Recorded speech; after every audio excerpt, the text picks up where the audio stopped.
Bueno, fue un proyecto pues muy complejo de llevar adelante. Ha sido un proceso de 5 años de trabajo. Todo comenzó, pues como mucha gente, viajamos a los campamentos de refugiados que hay en Argelia y ahí empezamos a conocer un poco la historia del pueblo saharaui y nos empezamos a interesar por la parte que está ocupada por Marruecos, que es la antigua colonia española. Hay un proceso no terminado ahí y es lo que nos interesó, y en medio de esos primeros meses de desarrollo del proyecto fue cuando explotó la intifada de mayo del 2005, en la que los saharauis empezaron a protestar, y a partir de ahí pues ha sido todo un proceso, un maratón de entrevistas, de viajes, de recopilación de material de otros compañeros, un material muy recopilado con mucha dificultad porque no es una situación fácil. Uno no puede llegar al Sáhara Occidental y libremente, como estamos haciendo aquí ahora, hacer una entrevista en la calle. No puedes grabar en la calle, ¿no? Es extraño que un extranjero también esté allí, ¿no? Entonces todo ese proceso se hizo muy difícil, y como digo, además contamos con material pues, de otros compañeros que nos apoyaron, y además también material de activistas saharauis que grababan con pequeñas cámaras o incluso con móviles. Pero quizás ahí, más que el valor técnico, ha primado el valor de las imágenes, ¿no? Imágenes de juicios, imágenes de gente torturada, imágenes de las cárceles de marroquíes en el Sáhara Occidental, imágenes de los antiguos centros de soldados españoles que utilizaba Marruecos para torturar a saharauis. Entonces pues ha sido un proceso, la verdad es que bastante duro, porque además es un tema que en España no se habla abiertamente de él, y ha sido muy difícil realmente llevarlo a cabo. Tú antes de esta película hiciste cortometrajes documentales también, que lo tuyo son más los documentales.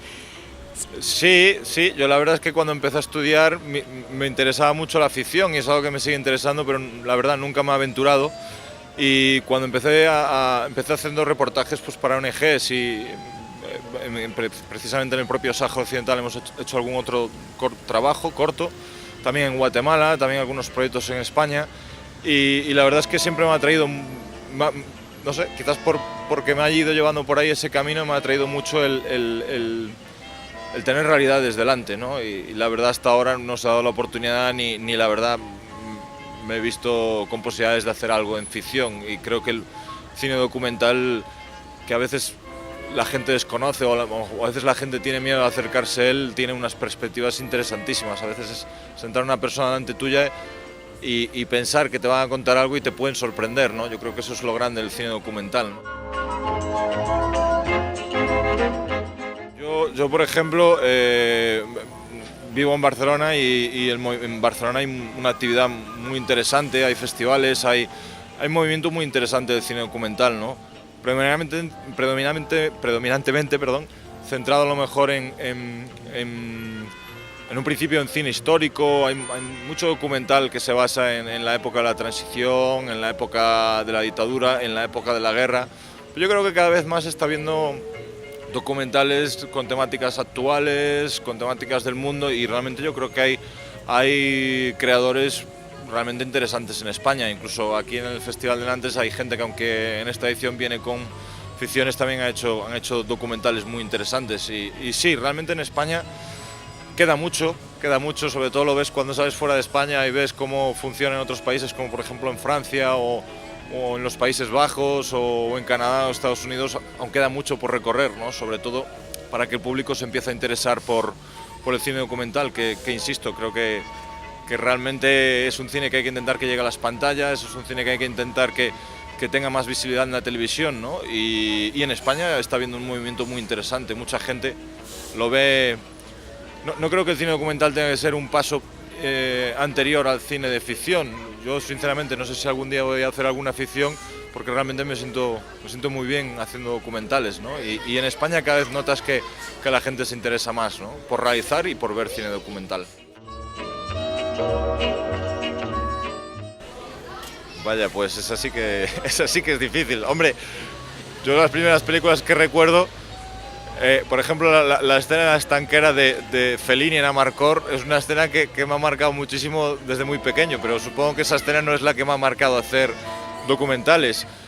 Me empecé a conocer documentales de Joaquín Jordà, documentales de documentalistas rusos, empecé a ver trabajos, pero la verdad no te sé decir ahora un título concretamente de documentales. Sí que hace años me impulsó a meterme más en el cine documental una película de Hubert Sauper, que es La pesadilla de Darwin Nightmare.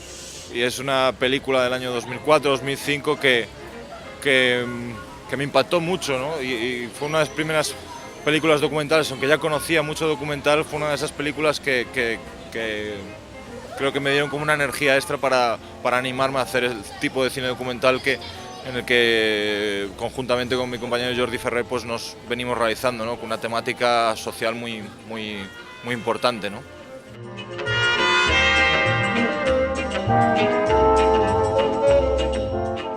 Pues tengo que admitir que llevo una temporada demasiado inmerso y con el cine actual francés o español tengo que admitir que no estoy muy puesto al día, la verdad. Cine francés que yo pueda recomendarle a españoles. Hombre, yo creo que hay una película relativamente no antigua que yo creo que, bueno, puede que sea conocida en España, aunque a mí fue una película que me impactó muchísimo, no sé si realmente es del año 99-2000, ¿no? El odio. Es una película que me impactó muchísimo. En España creo que es relativamente conocida, aunque creo que es una de esas películas que hay que ver y hay que animar a la gente a que vea, porque me pareció brillante.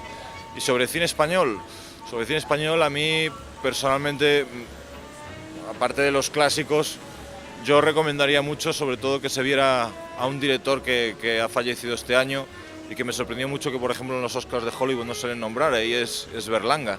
Cualquier película de Berlanga, yo creo que hoy mismo, esta mañana, precisamente en este festival se ha pasado Bienvenido Mr. Marshall, ¿no? Que es una visión, pues sí, muy antigua. Yo creo que es una visión muy interesante, ¿no? Sobre todo para no olvidar, o para que los franceses conozcan y los españoles no olvidemos lo que era un poco esa visión de la España hace 60 años, ¿no? Me pareció, quizás a mí estoy en un momento en el que me tira mucho ese cine un poco reivindicativo, ¿no? Por eso Mr. Marshall me parece una película muy interesante y El odio me pareció una película increíble. Pues el recuerdo es una imagen en general muy agradable. Por la parte del festival, porque conocía un poco el festival, pero no tenía mucha idea sobre él. Me ha gustado mucho el ambiente que hay en él, tanto la gente que lo organiza y participa en él como de los cineastas españoles con los que he compartido aquí tiempo. La verdad es que ha sido muy agradable. La verdad es que me ha sorprendido mucho descubrir una ciudad francesa, además no cercana a la frontera española, que tenga esta vinculación con el cine español. Aparte de eso, la ciudad en sí me ha impactado mucho, la isla y las actividades culturales que se hacen allí. Me parece que hay un proceso muy interesante a nivel cultural, el Hangar 32, la isla de las máquinas, ¿no? Todo esto la verdad es que me ha llamado mucho la atención y me ha gustado mucho la vida y actividad cultural que se ve en la ciudad. Eso sí que me ha impactado y la verdad me gustaría volver, sea en el festival o sea como turista, pero sí que me gustaría volver. C'était Pablo Vidal, en direct du Festival de Nantes.